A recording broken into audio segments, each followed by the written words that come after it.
Court ரெக்ரூட்மெண்ட்டில் CV certificate வெரிஃபிகேஷனுக்கு select ஆகிறவங்களும் சரி and அதுக்கப்புறமா ப்ராக்டிக்கலுக்கு select ஆகிறவங்களும் சரி இதிலெல்லாம் பார்த்தீங்கன்னா பெண்களுக்கு தான் அதிக முன்னுரிமை. இது பெண்களுக்கு கிடைத்த ஜாக்பாட் அப்படின்னே சொல்லலாம்.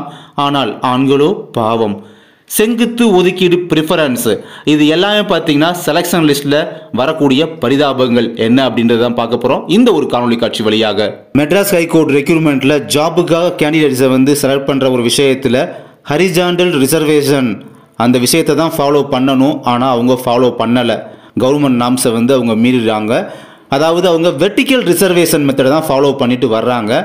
அப்படி வெர்டிக்கல் ரிசர்வேஷன் மெத்தடை ஃபாலோ பண்ணுறது தவறான நடைமுறை, ராங் ப்ரொசீஜர் அப்படின்னு சொல்கிறது தான் இந்த வீடியோவோட மோட்டிவ். எக்ஸாமினர் ரீடர் பெய்லிஃபுக்கான வேகன்சி டிஸ்ட்ரிபியூஷனில் கம்யூனிட்டி வைஸ் நான் பொதுப்பிரிவு மட்டுமே காமனாக சொல்கிறேன். ஜென்ரல் டர்னில் 3 வேகன்சி இருக்குங்க. ஓகேங்களா? இதில் அடுத்து சிவிக்கு செலக்ட் ஆகிறது பார்த்தீங்கன்னா 1:3 ரேஷியோ படி அந்த விகிதாச்சாரப்படி பார்த்தீங்கன்னா 9 பேரை செலக்ட் பண்ணுவாங்களா. அப்போ அந்த சிவிக்கு போகிற அந்த 9 பேரில் அதான் சர்டிஃபிகேட் வெரிஃபிகேஷன் வித் இன்டர்வியூ போகிற 9 பேரில் 7 பேர் விமன், மிச்சம் ஒரு 2 பேர் பார்த்தீங்கன்னா ஜென்ஸ்ன்னு வச்சுக்கிடுவோம். ஒரு எக்ஸாம்பிளுக்காக சொல்கிறேன். அடுத்து அப்படியே கீழே பாருங்கள். ரெண்டாவதா ஜென்ரல் டர்னில் ப்ராக்கெட்டில் விமன் கொடுத்துருக்காங்களா. ஜென்ரல் டர்ன் விமனில் ஒரு வேகன்சி. அப்போ அங்கேயும் அந்த ஒரு வேகன்சிக்கு 3 விமனை தான் செலக்ட் பண்ணுவாங்க. ஏன்னா விமனுக்காக சீட் அலாட் பண்ணப்பட்டது, விமனை மட்டும் தான் செலக்ட் பண்ணுவாங்க. 3 விமன் செலக்ட் ஆவாங்க. ஓகேங்களா? அதுக்கப்புறம் மூணாவதை பாருங்கள். ஜென்ரல் டர்னில் ப்ராக்கெட்டில் பக்கத்தில் விமன் கொடுத்து இன்னொரு பக்கத்தில் டிடபிள்யூ கொடுத்துருப்பாங்க. அப்போ general turn women destitute widow அங்கேயும் ஒரு வேகன்சி இருக்கா. இதுக்குமே பார்த்தீங்கன்னா இந்த ஒரு வேகன்சிக்கு 1:3 ரேஷியோ படி 3 விமனை தான் செலக்ட் பண்ணுவாங்க. அப்போ ஜென்ரல் டர்ன் விமன்லையும் 3 விமன் செலக்ட் ஆகிறாங்க. ஜென்ரல் டர்ன் டெஸ்டிடியூட் விடோலையும் பார்த்தீங்கன்னா 3 விமன் செலக்ட் பண்ணிடுறாங்க. இதெல்லாம் பெண்களுக்காக ஒதுக்கீடு செய்யப்பட்டது. ஓகே, ஏற்றுக்குருவோம். அங்கே மேலேயும் பாருங்கள். ஜென்ரல் டர்ன் காமனாக உள்ளதுலேயுமே 3 வேகன்சியில் உள்ளதில் வரக்கூடிய 9 பேர்லையுமே அங்கேயும் விமன் வர்றாங்களா. அகைன் அங்கேயுமே உங்களுக்கு இருக்காங்களா. இதுதான் தவறான நடைமுறை. அடுத்த டிஸ்ட்ரிபியூஷன் ஆஃப் வேகன்சியில் ஆஃபீஸ் அசிஸ்டன்ட் பார்க்குறோம். இது மதுரை மாவட்டத்தை தான் காமிச்சிருக்கேன்.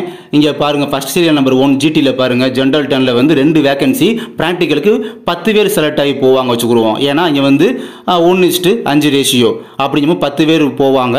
அந்த 10 பேர்த்தில் நமக்கு ஈக்குவலாகவே வச்சுக்கிடுவோமே. 5 ஜென்ஸு 5 விமன் வச்சுக்கிடுவோம். அடுத்து 2வது சீரியல் நம்பர் ஜிடி பிஎஸ்டிஎம்மில் உங்களுக்கு ஜென்ஸு கூட வச்சுக்கிறோமே. 6 பேர் ஜென்ஸ் போகிறாங்க, 4 பேர் விமன் போகிறாங்க. ஏன்னா 2 வேகன்சி. அப்போ 10 பேர் போகணும். அதில் 6 ஜென்ஸு போகிறாங்க, 4 விமன் போகிறாங்க. ஓகேங்களா? இங்கே அடுத்து பாருங்கள். 3வது ஜிடியில் விமன். இங்கே 3 வேகன்சி. இந்த 3 வேகன்சிக்கு ப்ராக்டிக்கல் போகிறது 15 விமன் போவாங்க. 15 விமன் போவாங்க. 4வது சீரியல் நம்பர் பாருங்கள். General turn women destitute widow. ஓகேங்களா? அதில் ஒரு வேகன்சி. அங்கேயுமே பார்த்தீங்கன்னா 1:5 ரேஷியோ படி 5 விமன் தான் போவாங்க அந்த சீட்டை ஃபில் பண்ணுறதுக்குமே. அப்போ இந்த 3வது சீரியல் நம்பர் படி ஒரு 15 விமன் போகிறாங்க. 4வது சீரியல் நம்பர் படி 5 விமன் போகிறாங்க. ஆக மொத்தம் 20 விமன்ஸ் போகிறாங்க. இங்கேயும் போட்டி போடுறாங்க பாருங்கள். ஜிடிலையும் சரி ஜிடி பிஎஸ்டிஎம்லையும் பார்த்தீங்கன்னா அங்கேயும் விமன்ஸ் வராங்க. பார்த்தீங்களா? இதெல்லாம் உங்களுக்கு ஆதாரத்தோடு காமிச்சு உங்களுக்கு வீடியோவில் சொல்கிறேன். இந்த இடத்துல இது ராங் ப்ரொசீஜர் தான். இந்த காலகட்டத்தில் பெண்களுக்காக முன்னுரிமை, இடஒதுக்கீடு, சிறப்பு இடஒதுக்கீடு எல்லாமே அவசிய தேவைதான். மிக மிக அவசியம்தான். அதை பற்றி நம்ம குறையே சொல்ல வரல. பெண்களுக்கு எல்லாம் தேவைதான். ஆனால் அதே சமயத்தில் பெண்களுக்காக இடஒதுக்கீடு முன்னுரிமை தரக்கூடிய ஒரு விஷயத்தில் அந்த விஷயத்தில் ஆண்கள் பாதிக்கப்படக்கூடாது.